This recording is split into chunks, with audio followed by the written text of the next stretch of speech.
Senior صحافی اور تجزیہ کار جاوید چودھری کے مطابق یہ بادشاہ اور درویش کی کہانی ہے۔ وہ میری طرف دیکھ رہے تھے، ان کے چہرے پر شاید میں بھیگی مسکراہٹ تھی۔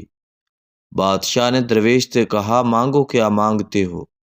درویش نے اپنا کاشکول آگے کر دیا اور عاجزی سے بولا، حضور صرف میرا کاشکول بھر دیں۔ بادشاہ نے فوراً اپنے گلے کے ہار اتارے، انگوٹھیاں اتاریں، جیب سے سونے چاندی کی اشرفیاں نکالیں اور درویش کے کاشکول میں ڈال دیں۔ لیکن کاشکول بڑا تھا اور مال و متاع کم، لہذا بادشاہ مطمئن نہ ہوا۔ اس نے فوراً خزانے کے انچارج کو بلایا۔ انچارج ہیرے جواہرات کی بوریاں لے کر حاضر ہو گیا۔ بادشاہ نے بوری کاشکول میں الٹ دی، لیکن یوں یوں جواہرات کاشکول میں گرتے گئے، کاشکول بڑا ہوتا گیا، یہاں تک کہ تمام جواہرات غائب ہو گئے۔ بادشاہ کو اپنی بے عزتی کا احساس ہوا اور اس نے خزانے کا منہ کھولنے کا حکم دے دیا۔ مزدور خزانے میں جاتے، سونے چاندی اور جواہرات کی بوریاں اٹھاتے اور لا کر کاشکول میں ڈال دیتے، لیکن کاشکول بھرنے کا نام نہیں لے رہا تھا۔ خزانے کے بعد وزراء اور درباریوں کی باری آئی۔ ساری کابینہ نے اپنی جیبیں، اپنی تجوریاں اور اپنے بینک بیلنس کاشکول میں ڈال دیے، لیکن یہ سارا مال و متاع بھی کاشکول کے پیندے میں غائب ہو گیا۔ کاشکول خالی کا خالی رہا۔ اس کے بعد شہر کی باری آئی۔ بادشاہ نے لشکر کو اشارہ کیا، فوج شہر میں داخل ہوئی۔ اس نے پورے شہر کی دولت جمع کی اور لا کر کاشکول میں ڈال دی، لیکن نتیجہ پچھلے نتیجے سے مختلف نہیں تھا۔ بادشاہ نے محل کی طرف دیکھا، لوگوں نے بادشاہ کا محل اٹھا کر کاشکول میں ڈال دیا۔ اس کے بعد مانسٹر، قانونی، وزیر اعظم ہاؤس اور پارلیمنٹ کی باری آئی۔ یہ سارے ہاؤس بھی کاشکول میں ڈال دیے گئے۔ شہر کے سارے کارنر پلاٹ، سارے کمرشل ایریاز، سارے ٹھیکے، سارے پرمٹ، ساری امدادی رقوم، سارے بینک، سارے پلازے اور ساری ہاؤسنگ اسکیمیں بھی کاشکول میں ڈال دی گئیں، لیکن کاشکول خالی رہا۔ بادشاہ نے رعایا کی طرف دیکھا، انتظامیہ نے ایک ایک کر کے لوگوں کو بھی کاشکول میں پھینکنا شروع کر دیا، یہاں تک کہ سارا شہر خالی ہو گیا، لیکن کاشکول خالی رہا۔ آخر میں بادشاہ ہار گیا اور درویش جیت گیا۔ درویش نے کاشکول بادشاہ کے سامنے الٹایا، مسکرایا، سلام کیا اور واپس مڑ گیا۔ بادشاہ درویش کے پیچھے بھاگا اور ہاتھ باندھ کر عرض کیا، حضور مجھے صرف اتنا بتا دیں، یہ کاشکول کس چیز کا بنا ہوا ہے؟ درویش مسکرایا، اے نادان بادشاہ، یہ خواہشات سے بنا ہوا کاشکول ہے جسے صرف قبر کی مٹی بھر سکتی ہے۔ وہ خاموش ہو گئے۔ میں نے عرض کیا، جناب، میں اس کہانی کا مقصد نہیں سمجھا۔ وہ مسکرائے، دنیا اور دنیا داری درویش کی کاشکول کی طرح ہوتی ہے۔ آپ اس کاشکول میں جو چاہیں، جتنا چاہیں ڈال دیں، یہ ہمیشہ خالی رہے گا۔ انسان کا چھوٹی گاڑی سے بڑی گاڑی تک کا سفر کبھی ختم نہیں ہوتا۔ ہماری زندگی میں ایک کمرے کی خواہش پہلے پھیلتے پھیلتے کوٹھی بنتی ہے، اور اس کے بعد پوری دنیا کا جزیروں اور محلوں کی تلاش میں نکل کھڑی ہوتی ہے۔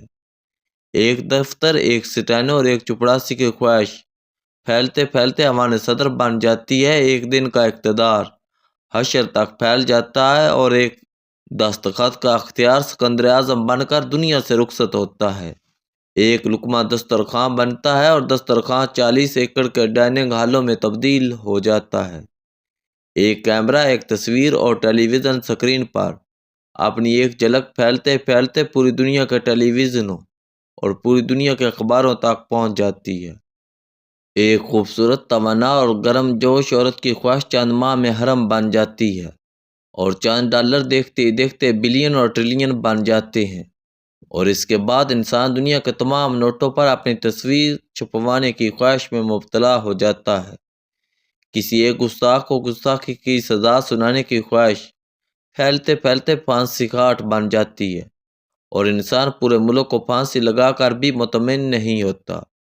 انسان صرف بال بنوانے یا شیو کرنے کے لیے شیشے کے سامنے کھڑا ہوتا ہے، لیکن پھر خود کو دیکھنے کی خواہش پوری زندگی پر محیط ہو جاتی ہے۔ انسان مائک پر ایک پھونکا مارتا ہے اور اس کے بعد بولنے کی خواہش کا غلام بن کر رہ جاتا ہے۔ وہ پوری زندگی مائک سے چپک کر گزار دیتا ہے، اور انسان 4 دن کے اقتدار میں آتا ہے، لیکن وہ بابر ہو یا اورنگزیب آخری سانس تک اقتدار سے لٹکا رہتا ہے، لہذا خواہش ایک ایسا کاشکول ہے جو کبھی نہیں بھرتا، جو کبھی لبالب نہیں ہوتا۔ وہ رک گیا۔ میں نے ہنس کر عرض کیا، حضور، خواہش دنیا کی سب سے بڑی طاقت بھی ہے۔ اگر انسان کے باطن میں خواہشیں جنم نہ لیتی تو شاید دنیا میں کوئی شخص آگے نہ بڑھے۔ ایک غلام صدیوں تک غلام، ایک جیل صدیوں تک جیل، اور ایک مظلوم صدیوں تک مظلوم رہے۔ یہ خواہش ہوتی ہے جس کی وجہ سے ہم سوچتے ہیں اگر ایڈیسن بلب بنا سکتا ہے تو میں کیوں نہیں بنا سکتا، اگر رائٹ برادر جہاز بنا سکتے ہیں تو میں کیوں نہیں بنا سکتا، اگر بل گیٹس 10 بائی 12 فٹ کے ایک کمرے کی کمپنی کو دنیا کی امیر ترین کارپوریشن بنا سکتا ہے تو مائکروسافٹ میں کیوں نہیں بنا سکتا۔ حضور، یہ ہمارے سارے کیوں ہماری خواہشیں کی جڑوں میں جنم لیتے ہیں، اور یہ آنے والی زندگی میں ایسی ڈرائیونگ فورس بن جاتے ہیں جو شروع میں انسان کو آگے لے جاتی ہے اور اس کے بعد پورے معاشرے کو ترقی اور خوشحالی کی شکل دے دیتی ہے۔ اگر انسان خواہش کو گناہ سمجھتا ہے تو آج دنیا میں بلب ہوتا اور نہ ہی ریل گاڑی۔ اگر انسان قناعت کی زندگی کا مقصد بنا لیتا ہے تو ہم آج تاک غار میں ہوتے اور جسم پر پتے باندھ کر زندگی گزارتے۔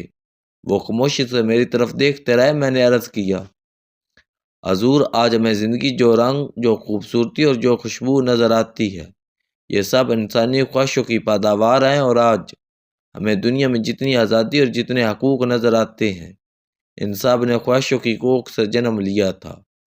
اگر انسان اپنی غربت اور اپنی بیماری کو اپنا مقدر سمجھ لے اور خواہش کو زندگی سے خارج کر دے تو آپ یقین کیجئے وہ زندگی میں کبھی صحت مند اور خوشحال نہ ہو۔ ایک غلام غلامی میں زندگی گزار دے اور ایک مزدور اینٹیں ڈھوتا ہوا فوت ہو جائے۔ یہ خواہش ہوتی ہے جو مزدور کو ٹھیکیدار اور غلام کو آزاد بناتی ہے۔ وہ خاموشی سے سنتے رہے۔ میں نے عرض کیا، امید خواہش کے وجود سے جنم لیتی ہے، اگر خواہش نہ ہو تو دنیا سے امید ختم ہو جائے۔ میں نے عرض کیا، دنیا میں 2 قسم کی خواہشیں ہوتی ہیں، نیک خواہشیں اور بد خواہشیں۔ نیک خواہشوں اور بد خواہشوں میں صرف نیت کا فرق ہوتا ہے۔ مثلاً دولت کی خواہش قارون میں بھی تھی اور حضرت رابعہ بصری بھی اللہ تعالیٰ سے خزانے طلب کرتی تھی، لیکن ان دونوں کی خواہش میں فرق تھا۔ قارون دنیا کا امیر ترین شخص کہلانے کے لیے دولت جمع کر رہا تھا، جبکہ حضرت رابعہ بصری دنیا کے تمام غریبوں کو غربت سے نکالنے کے لیے دولت مانگ رہی تھی۔ لہذا ایک کی خواہش کاسکول بن گئی اور دوسرے کی خواہش اسے کتب کے درجے تک لے گئی۔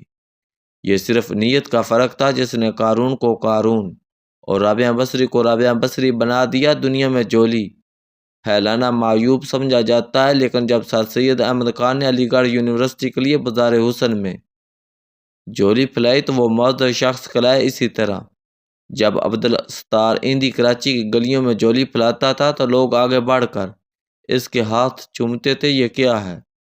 یہ خواہش کی نیت کا فرق ہے۔ میں رکا اور ان سے عرض کیا، خواہشیں بری نہیں ہوتی اور خواہشوں کی نیتیں اچھی اور بری ہوتی ہیں۔ یہ ہماری نیت ہے جو ہماری خواہشوں کو کاشکول کی شکل دیتی ہے یا اسے عبادت بنا دیتی ہے۔ میں نے ان سے عرض کیا، خواہش امید ہوتی ہے اور امید دنیا کی سب سے بڑی عبادت ہوتی ہے۔